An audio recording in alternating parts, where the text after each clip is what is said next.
लोकसभा आणि विधानसभा निवडणुकीच्या काळात म्हणजेच 2023-24 मध्ये भाजप पक्षावर पैशांचा पाऊस. भाजपला 2243 कोटी रुपयांच्या देणग्या मिळाल्या. एडीआर अहवालातून उघड. जालन्यात कृषी मंत्री माणिकराव कोकाटे यांच्या विरोधात ठाकरेंची शिवसेना आक्रमक. कोकाटे यांनी शेतकऱ्यांविषयी केलेल्या वादग्रस्त वक्तव्याचा ठाकरेंच्या शिवसेनेकडून निषेध. यवतमाळमध्ये माणिकराव कोकाटेंच्या प्रतिमेला जोडे मारत शिवसैनिकांकडून आंदोलन. शेतकऱ्यांवर बेताल वक्तव्य केल्याचा कोकाटेंवर आरोप. सोलापुरात राज ठाकरेंच्या औरंगजेब वक्तव्यावरून मनसे पदाधिकाऱ्यांकडून बॅनरबाजी. आम्हा मराठ्यांना संपवायला आलेला औरंगजेब येथे गाडला गेला अशा आशयाचं खरं तर बॅनर लावून बॅनरबाजी करण्यात आलेली आहे. पंढरपूरमध्ये चैत्र एकादशी निमित्त विठुराया रुक्मिणी मातेची महापूजा. चैत्र एकादशीच्या सोहळ्यासाठी 4 लाख भाविक होणार दाखल. शिर्डीत दहीहंडी फोडून रामनवमी उत्सवाची सांगता. साई संस्थानच्या पदाधिकाऱ्यांसह शिर्डीतील ग्रामस्थ देखील मोठ्या संख्येने उपस्थित. सरकारचा सामान्य जनतेला मोठा धक्का. स्वयंपाकघरातील गॅस सिलेंडर 50 रुपयांनी महाग. उज्ज्वला योजनेतील लाभार्थ्यांना एलपीजी सिलेंडर 550 रुपयांना तर सामान्य लोकांना सिलेंडरसाठी 853 रुपये मोजावे लागणार. पश्चिम रेल्वेच्या मुंबई सेंट्रल विभागाने महसूल कमाईचा विक्रम नोंदवला. पश्चिम रेल्वेनं 4,04,485 कोटी रुपयांचा महसूल मिळाला. एसी लोकलच्या फेऱ्यांमुळे महसुलात मोठी वाढ.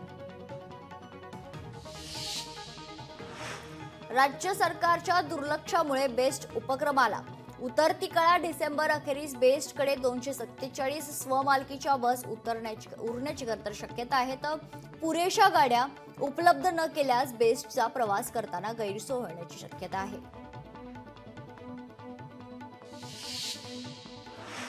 केंद्र सरकारकडून सर्वसामान्यांना धक्का. पेट्रोल डिझेलच्या उत्पादन शुल्कात 2 रुपयांनी वाढ. मात्र सर्वसामान्यांच्या खिशावर परिणाम नाही.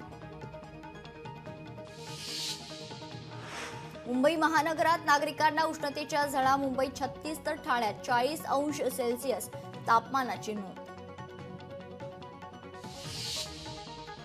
ठाणेकरांनो, पाणी जपून वापरा. उद्या ठाण्यात सकाळी 9 ते रात्री 9 पर्यंत पाणी पुरवठा बंद. जलवाहिनीची होणारी गळती रोखण्याचं काम सुरू. अकोल्यातील तापमानात पुन्हा वाढ. हवामान विभागाकडून तापमानाचा येलो अलर्ट जारी. राज्यात उन्हाचा चटका वाढण्याचा हवामान विभागाचा अंदाज. चंद्रपूरमध्ये तापमान 43 अंशांवर. अवकाळी पावसानंतर उन्हाचे चटके. रुग्णांना उन्हामुळे मोठ्या प्रमाणात त्रास.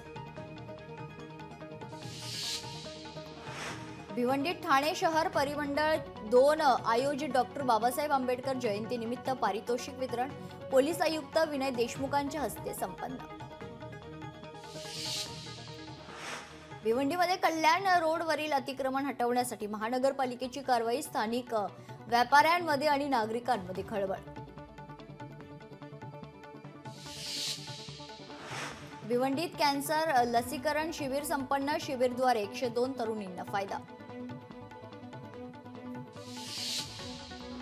चंद्रपूरमध्ये जागतिक आरोग्य दिनानिमित्त गरोदर महिलांसाठी वेट स्टिकर योजनेची सुरुवात. मृत्यू रोखणे आणि कुपोषण रोखणे हे या योजनेचा उद्देश. सांगलीत उपप्रादेशिक परिवहन विभागाच्या नशामुक्त अभियानाला सुरुवात. वाहनांवर चंद्रकांत पाटीलांचे स्टिकर चिटकवत अभियानाची सुरुवात. मीरा भाईंदर महापालिकेच्या सायक्लोथॉन स्पर्धेत 2 खेळाडू जखमी. महापालिकेचा निष्काळजीपणा आला समोर. सांगलीमध्ये महिला कर्मचाऱ्यांच्या बालकांचं संगोपन करण्याच्या उद्देशाने पाळणाघर सुरू. पाळणाघर अत्यंत सोयीचे आणि मुलांच्या संगोपनाच्या दृष्टीने लाभदायी.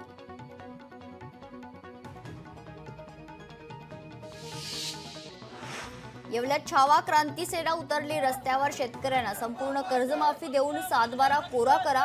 या मागणीसाठी तहसील कार्यालयावर काढला बैलगाडी मोर्चा.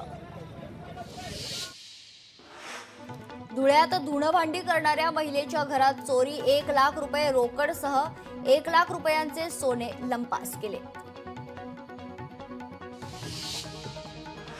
उल्हासनगरमध्ये 9 वर्षाच्या मुलीला आईकडून बेदम मारहाण. पोलीस तपासात महिला बांगलादेशी नागरिक असल्याची माहिती. महिलेविरोधात गुन्हा दाखल करून अटक करण्यात आली आहे. नवी मुंबईत शरीर सुखाची मागणी करणाऱ्या खासगी टॅक्सी चालकाची हत्या करून पळ काढणाऱ्या दोघांना अटक. या प्रकरणाचा अधिक तपास सुरू आहे.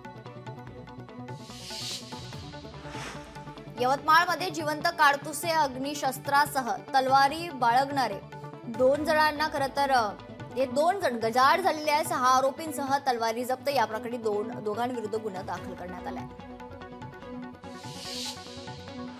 अकोला अमरावती महामार्गावर 4 चाकी वाहनाचा भीषण अपघात. अपघातात 4 जण गंभीर जखमी.